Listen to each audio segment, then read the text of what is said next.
Hi, this is Bruce Buffer, your voice of the Octagon, and you're listening to MMA Mental. Welcome to this week's MMA Mental podcast. My name is Ray. As always, I'd like to shout out my sponsors, UK Fightwear. You can follow them on Twitter at UKFW and the UFC Live Facebook page. Also check out podcast, the MMA Podcast, which is hosted by Jake, and the Word on the Street, which is hosted by Ramses. And the following Facebook pages, MMAmental.com and UFC Games. You can follow us on Twitter at MMA Mental. It's been a bit of a quiet show this week because I've had a lot going on away from the podcast. Obviously, there's been a UFC event this week, and I was there lucky enough to go and watch all the fights. Some great performances from some of the UK guys, which I'm hoping to get onto the show in the near future. And also, I've agreed to take part in a charity MMA match. I'll be competing against Almighty Fightwear's Stephen Mayer. I'll be going to put myself through a 5-month training camp. I've got a lot of weight to lose. Hopefully get myself fighting fit. I'm ready to compete. We'll be fighting in Leeds at Ellen Road, which is very, very exciting, at Leeds Cage Fighter. So certainly a huge opportunity. Very excited to be given such a good chance to get in and do that. I have a few people helping me out as well, which we'll go more through that as we get closer to the date, and I'll be doing it for charity, and my charity is the British Lung Foundation. Okay, so on to this week's show. We've just got the two guests this week. So there's been a bit of a break in the Ultimate Fighter, which that'll be back to normal this week, and also XFC are starting to get ready to work towards their next card, so I'll have the XFC guys back on again shortly as well. But for this week, we have the Performance Potentia with Dave Bond. We have that segment. And then we've got a guest on from the Facebook MMA from a Facebook MMA community. It's Hein van der Velden, and he runs the Facebook community We Are All One, which is one of the biggest Facebook communities. So definitely fun, two fun interviews, good interview and a good segment. So hopefully you enjoy them. Hello everyone, and welcome to this week's edition of the Potential Performance segment with myself, Dave Bond. Today, following on from the biosignature testing segment done by Kate a couple of weeks ago, I wanted to talk about basic nutrition again, just to sort of follow on from that. So one thing I always get asked, basically, no matter what exercise program or method of dieting, people are always queuing up to offer you advice on what you're doing wrong. So with the best of intentions, the impact on the pearls of winter is about which diet worked for them, of course, and those that didn't. So you always get people telling you what you should do, what you shouldn't, what worked for them, what didn't. So I think what I'm going to try and get across in this segment is pretty much the basics, the fundamentals, where I come from when I start with things, and how I evolve programs from there. So how do you get an honest answer about the right nutrition? The truth is that we're all different, and therefore our bodies function in different ways. No one diet can guarantee healthy weight loss. For all exercise programs need to be tailored to meet your specific requirements of lifestyle. Fad diets offer no permanent solution. They generally involve starving the body in one way or another. The end result is usually the same. You reach your target weight only to gain back all the weight you lost, and more besides, as you have to go back to your normal eating habits. This is because your body goes into starvation mode. So the reason you go... So with regards to starvation mode, if we're talking about starvation mode in a bit more detail, think about a bear sleeping all winter without having to eat. When it wakes up, its body craves food, but instantly converts to body fat to ensure the bear survives the next winter. Our bodies work on a similar principle. When food is scarce, our bodies adapt to use less energy.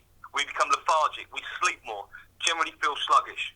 When food is readily available again, such as the end of a diet, our body converts more of the food to body fat faster.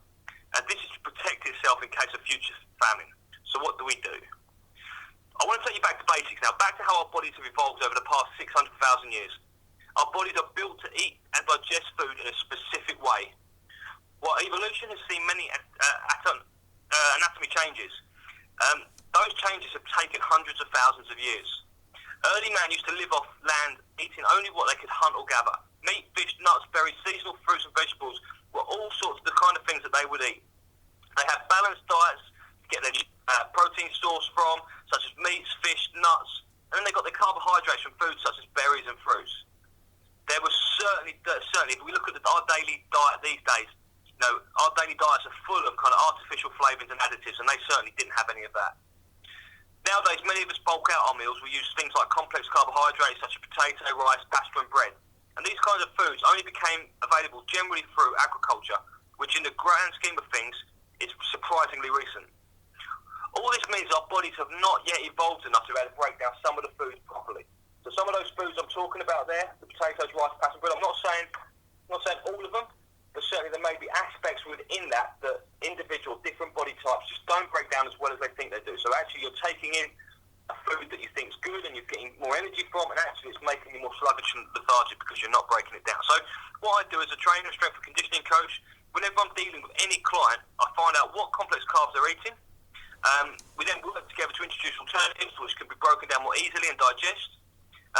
We basically achieve that by adding and removing foods from the client's diet. So if I'm working with someone, I would maybe take out things like, and this is probably where everything becomes a little bit controversial, but I would look at replacing potato, rice, bread and pasta with alternatives for a couple of weeks, see the kind of results their body adapts, measuring things like body fat percentage, weight, even though kind of weight may be a little bit irrelevant, alongside other things like body fat percentage, body measurements, things like chest circumference, waist, hips, even biceps, triceps, biceps and tricep measurements around the arm or circumference of the arm. And then what I'd look to do after 2 weeks is introduce certain foods back into their diet to then see what effect it has on their body, whether it affects them negatively or whether it affects them positively. Are they still digesting? They're not storing, they're not getting sluggish, their moods aren't changing when we introduce things back into it. The other thing I also try and address quite early on is a habit we call grazing. The aim of graze feeding is to ensure clients don't get hungry. So when I'm working with, whether it's a fighter or anyone, I don't want them to get hungry. If you get hungry, you go into starvation mode, and then I don't want you to overindulge, and people overindulge and put on excess fat through excess eating because of the indulgence. So initially, I work with the clients to identify suitable snacks. So one snacks, to identify snacks within meal times that can work within their balanced diet. So let's look at thinking of snacks now. One snack that probably comes up quite a lot is the healthy cereal bar that people use automatically. Now I'm going to tell you why I kind of shy away from that. This product, the healthy cereal bar, was introduced into the market in about 1997ish, and sales have just gone up and up and up and up. A lot of money has been spent advertising it, so the healthy, light diet, good for you options. Loads of money has been spent advertising those. The reason given for this use of whole grain that is low in fat and use natural ingredients. So that's why people say it's healthy and good for you. It's low in fat and use natural ingredients. However, once you actually look at the ingredients list, a full understanding of healthy eating applied, you soon realise that the cereal bar may not be as healthy as they're marketing it, and that marketing may indicate. So let's look at this. Let's take that. So whole grain foods, which they're talking about being in the cereal bars, are tasteless. And cereal bars often contain high amounts of refined sugars, sugar alternatives, fruit concentrates. This often exceeds as well 15 grams per 100 grams that the Food Standards Agency set. In having those high sugar and those high alternatives, it will cause high insulin response because of the moderate high glycemic load. So that's long and short of it. That is also associated with fat storage. Grain products are usually high in mineral, blocking sort of the lactic acid. They often use omega-6 dominant vegetables such as sunflower, rapeseed, and soybeans. Not necessarily a bad thing, just giving you the facts. So starchy gums, preservatives, and mucilage are all commonly included as well. So again, obviously that's not good, and that's and they're also fortified with synthetic vitamins as well. Cereal bars are just one example of how the new market of healthy convenience foods continues to expand. Only time will tell what these highly refined carbohydrate snack foods will do to our bodies. So let's look at a good snack. So I've just talked to you about maybe things I'd avoid and why I'd avoid them, things like the cereal bars. So what could we use? Good snack to have on hand during the day would be nuts and fruit. Nuts provide a good source of protein. Unsaturated fats not only provide you with much needed energy source, but the unsaturated fats within the nuts assist with your brain stimulation. The fruit, good carbohydrate source, and by combining a piece of fruit with a small handful of nuts, you've created a great mid-morning snack, mid-afternoon snack, and that goes nicely within between meals. So, why, with the grazing thing, and with eating regularly and eating small, little and often, one of the things I often hear from people I work with is I don't have enough time. I don't have enough time to eat, I allowed to eat that often. I don't have enough time to get this stuff ready. The long and the short of it is not having enough time usually means lack of preparation, or you've got certain psychological barriers that have been put in your way. People who really want to lose weight do not miss breakfast. And I always say to people, even necessarily get up 15 minutes earlier. Lunchtimes can be prepared the evening before, or you can even have leftovers from previous evening meals. Meals can be simple and easy if time is precious. But by far the best way to make your week's eating simple and manageable is preparation. As simple as that. If you know work commitments or busy family schedules will stop you eating properly during the week, plan ahead and prepare your meals at the weekends. If you have an idea of what you're eating, or which days you can prepare, which days of what you're eating and what you have coming up, you can prepare for the coming week. So you write down the menus of what you want for that week. If you know what you're doing and what your schedule is going to be like, just prepare. Bear that in mind. Don't wait until that day. It's important that all meals are eaten to allow you and your body to get into a routine and going into that starvation mode that we talked about earlier with the bear. Even though there isn't, I'll stress that there isn't a generic magic diet, there are some general rules that I tend to stick to that improve eating habits. That help your body function properly and optimally help you achieve your goals. Eat little and often, three main meals and mid-morning and mid-afternoon snacks. Cut out your caffeine after 4 o'clock to allow time for all stimulants to pass through your body by the time you go to bed. This will help you sleep better, allow your body to recover properly. Lack of sleep can also be a contributing factor to body fat storage. This is due to hormone imbalances and certain chemical productions within the body. That's a whole different segment that will go into that. Sleep, really important.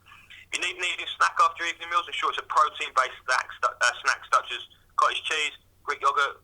Carbohydrates are an energy source and will stop you achieving a deep sleep when you go to bed. Get the majority of your carbohydrates from foods such as fruit, vegetables, salads. Reduce your intake of potato, rice, pasta and bread. Like I said earlier, even though I use that as a principle, there may be times, once I've ascertained what products of that work with clients and what don't, then there may be times that I add back in brown rice, purple rice, red rice. But generally, as a principle, I just kind of decrease those and I look for other carbohydrates. So I keep a high carb diet, but just from other sources. And ensure you drink plenty of water throughout the day.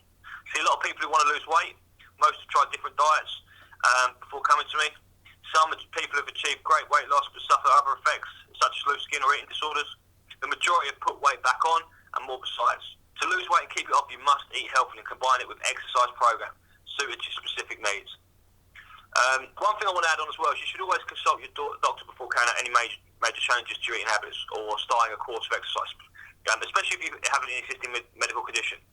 So the advice that I've given within here, like I said, it sounds a lot like around weight loss, which it is, but the habits there, the weight loss generally comes from the body's function and the body dealing with substances it puts in easier and better.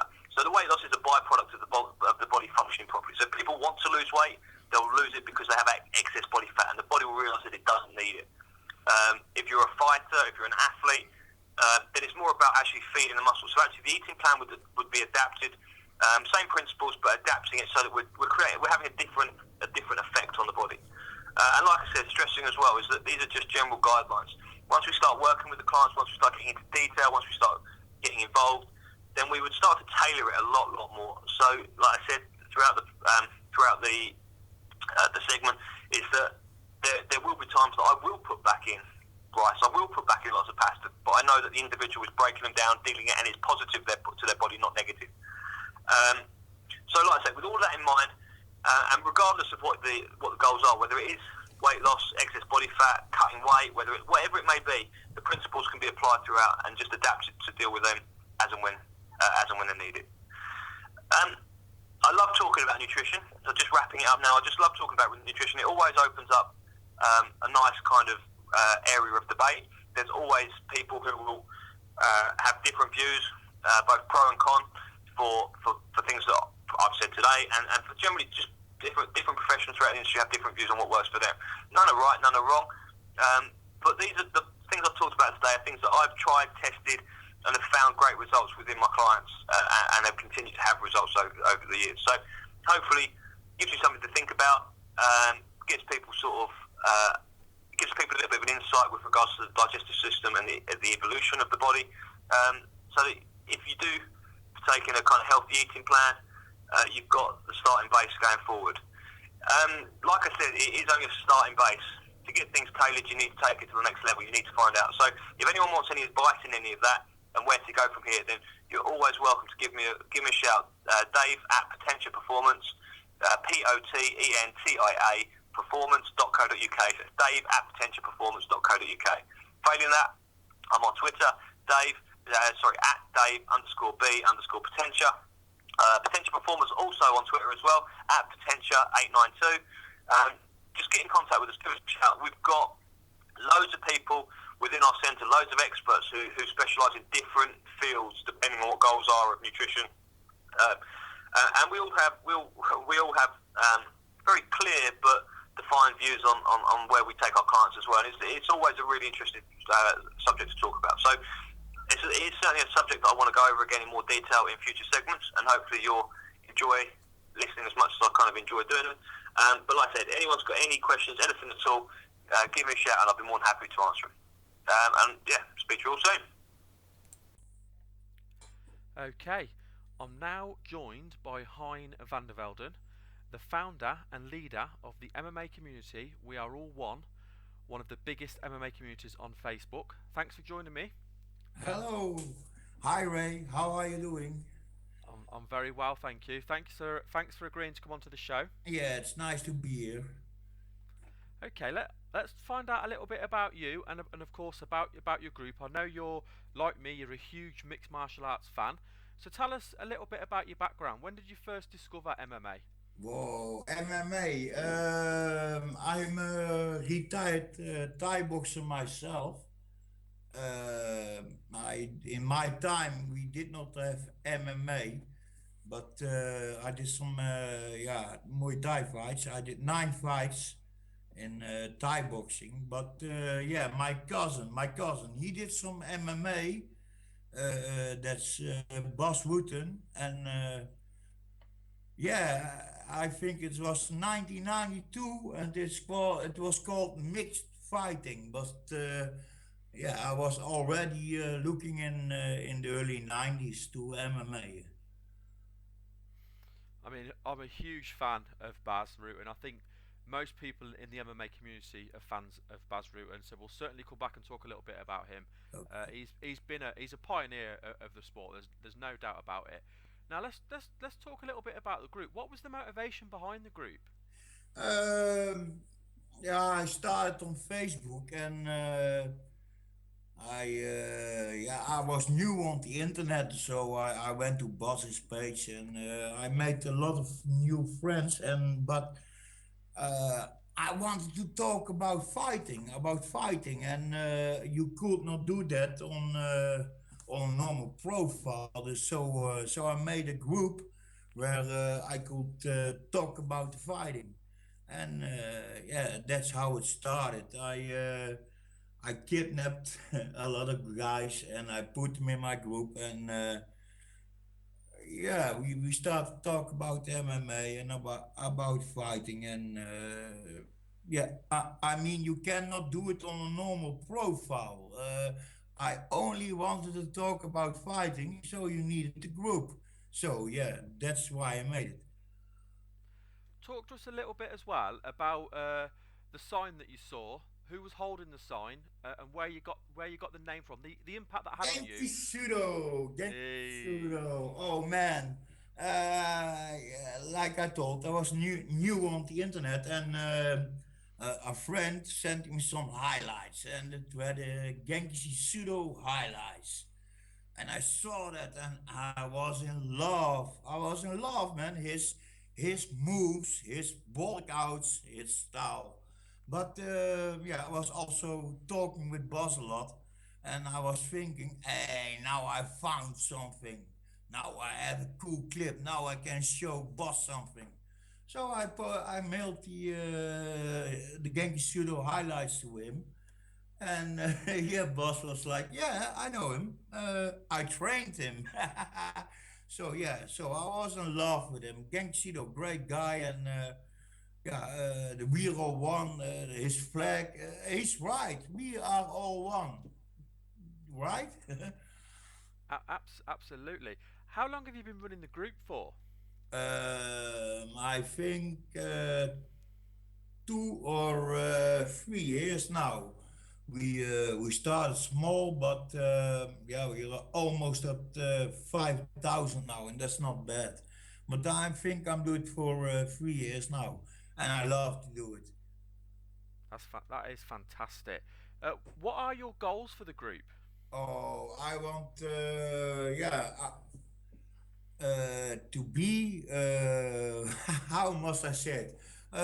Some guys give me a nickname, the connector.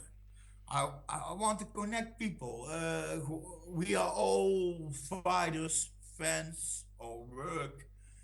We have a gym, or we are promoters, or guys like you with a radio show, and we all come together in the group and we talk about it. Make it a community. I want to make it a community. I want to connect people. My dream is that one day Joe Silva, or how is the matchmaker called from UFC, finds fighters in my group.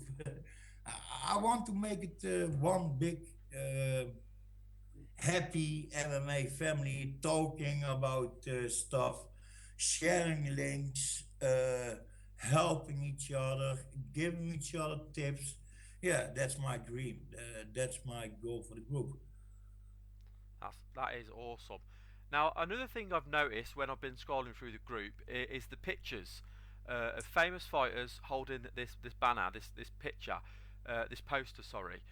Yeah. Who have been some of your favourite people to get pictures with? Oh, I really like yeah, with Stefan Struve. That was really nice. But yeah, last best, that was with Abi El Kafi. He's from Team Top Fighter. He won the European title. That was 2 weeks ago, and he called me in the ring, and I made a wheel-bomb picture with him in the ring. That was the best. But oh, so much people, yeah, oh, so much. But this, yeah, it's cool. Have you been overwhelmed by the response? uh, wow, yeah. And at the beginning, I had guys from a GMS, a German MMA supporter, and another group out Holland, Fight Next. Nee, I can't remember. They helped me, and yeah, it was really cool. And I had days that 5 or 6 photos a day were coming, and they were coming from all over the world. I had photos from India, Australia, Japan, American, Canada. Yeah, it was nice, awesome. I also know as well from us speaking a little bit off air, it got to the stage where you were being invited to events to take the pictures yourself. What was that like? Oh, that was so cool. Yeah, the guys saw my pictures on Facebook, so and they liked the idea. And the guys who stand, I had Bas shared my link. He posted the album, and he promoted me a bit, so they know who I am. Sorry for my bad English, guys, but I do my best. But ja, Robert, die knippen we dus even uit. Oké. Okay, so now I know you've been like me. You've been following the sport for a really, really long time. So who have been some of your favourite fighters to watch? My favorite fighters, yeah, oh, Alistair Overeem. That's yeah. Oh, but oh my God, he's nothing without the roids, and yeah, it's. But now I go to smaller shows, and yeah, I coming back to the top fighters, to my friends. Like I say, this weekend, one of my top fighter friends is fighting in the UFC, Michael Kuipers. So he's one of my favorites to watch. And yeah, other friends of mine like Abiel Kalfi, Aslam Genko, Shamil Lakaba, Hamid Tabif. Oh, it's so yeah, so much. But I like the local guys. I the big guys. Yeah, Struve, but he's out with this brain problem. But I hear this. He's coming back, so I hope so. Yeah, but yeah, Struve and yeah, Alistair, that are the guys in the big league that I like to see to fight. Yeah, I hope we see Struth back. He's such a nice guy, and he's a fantastic fighter. We're definitely going to come back to Michael Kuiper as well because I know he's fighting this weekend. Uh, Yes. just just a general question. Again, I know you've been following the sport for a long time. If you could change one thing about the sport, what would you change? Oh, sometimes I'm thinking about to go to the pancras schools with 5 rope escapes and knockdowns. And I would change, what I definitely want to change is the weight limit. I will go back to 10-pound divisions. The the weight cutting, that's crazy, man. The fighters are not at the strongest. They're robbing, they're stealing from the body because they must weight so much. Now I will bend the weight cuts. I would go to 10 or 20-pound divisions. And maybe sometimes I think about taking the ground and pound out, because when you do that, then you will see more wrestling, more BJJ moves. They work more ground and pound. Yeah, I don't know, man. I so much ideas, but yeah, that things I want to do.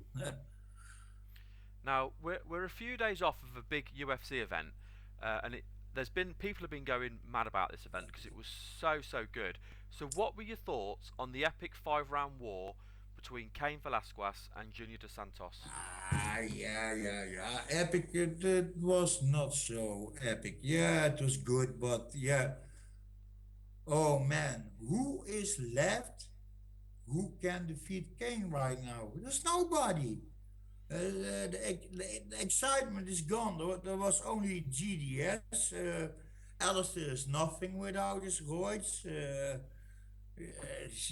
There's nobody left. So yeah, there's only one, still one fight, and now 2 times Kane beat him up 5 rounds. So yeah, another great fight. What I like way more was the Melendez fight.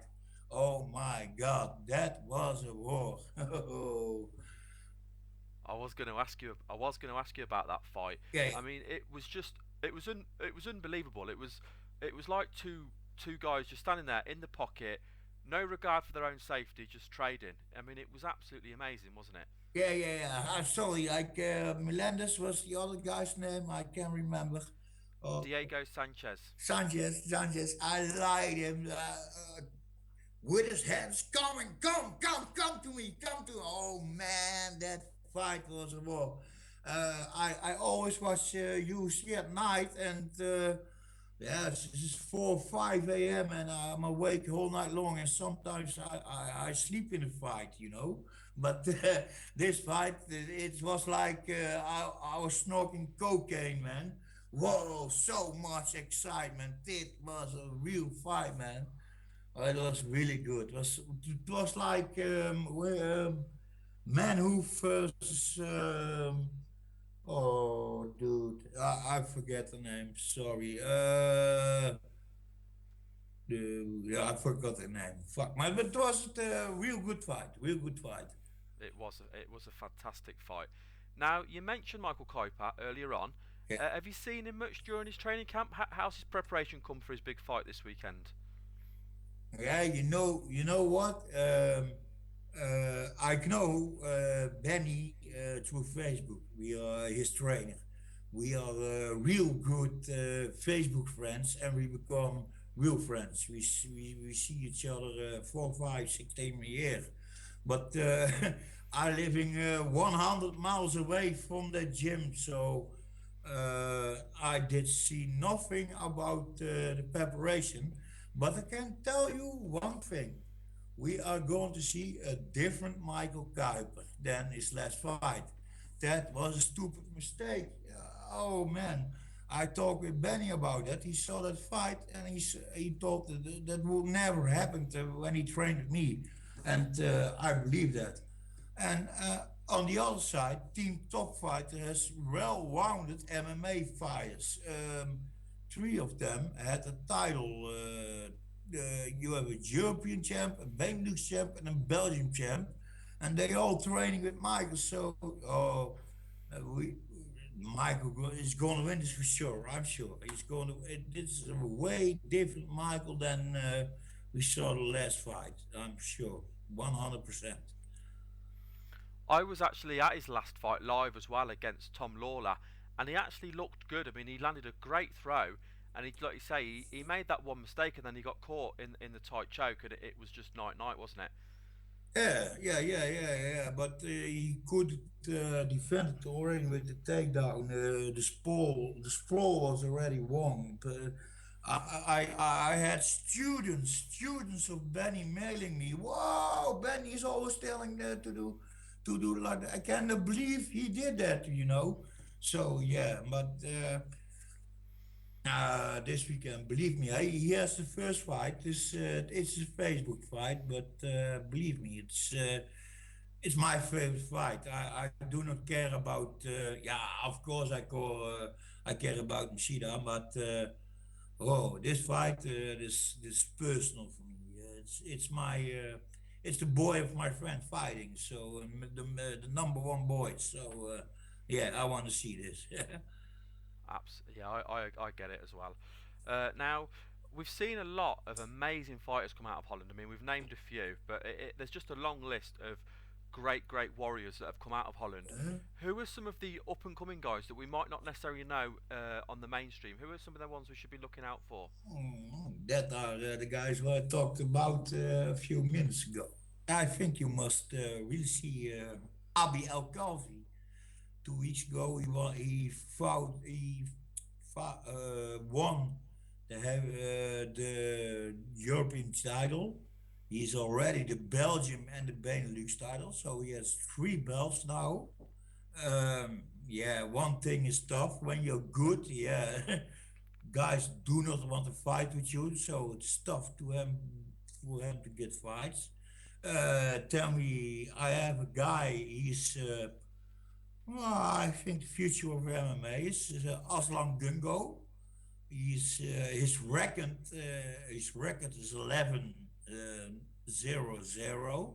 So he's winning all his fights. He already had a fight in America.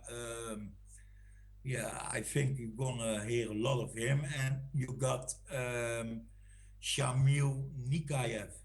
That guy, 20-0. 20 fights he won. But one thing is funny, the last fight, no, the fight before that, I told him, haha, you always ground and pound, man. Why do you never submit somebody? Why don't you do armbar? So the fight began, and the guy says to his trainer, Hein asked for an armbar, I'm gonna give him an armbar. And he did an armbar in the first round. I think he's going to Red Fury. Red Fury, you know that promotion? Yeah. They had their first fight. Also, it's a changing guy. He won on knockouts. Shamil is the same. I think, yeah, Shamil is the first one we're going to hear about. He's very good. I certainly look forward to seeing more of these fighters. If the past is anything to go by, we know there's great things going to be continuing to come out of Holland and Belgium. It's been a real pleasure having you on the show. But before we let you go, will you let our listeners know how they can find you and they can find your group and how they can join? Yeah, send a request on Facebook. Yeah, this is radio, so I cannot post a link. But the group is called We Are All One. Yeah, I'm sorry. There are a lot of groups called like that. But when you look good and you see the biggest and the best, then you know it's us. So you got to go there. We are all one. I can't post a link. I'm sorry. Well, thank you very much for coming on the show and telling us about your group and about your passion for the sport. Thank you. It was nice to be here. I hope you enjoyed listening to the show. Like I said, it was a shorter show this week. Looking things we'll have on coming up for next week's show. We'll have Performance Potential with Dave Bond back. We should have our UK segment back. Your MMA's UK MMA with Jay Furness. Again, he was at the UFC this week, so it's been a bit of a manic week for him as well. And we'll have David Grant back as well, who I got to meet at the UFC event in Manchester. That was pretty cool. Also got to meet Luke Barnett, which was pretty cool, and also got to shake the hand of Lyoto Machida, which that was pretty cool as well. Knocked out a lot of people with that hand. So we'll be back full strength next week. Thank you very much for listening.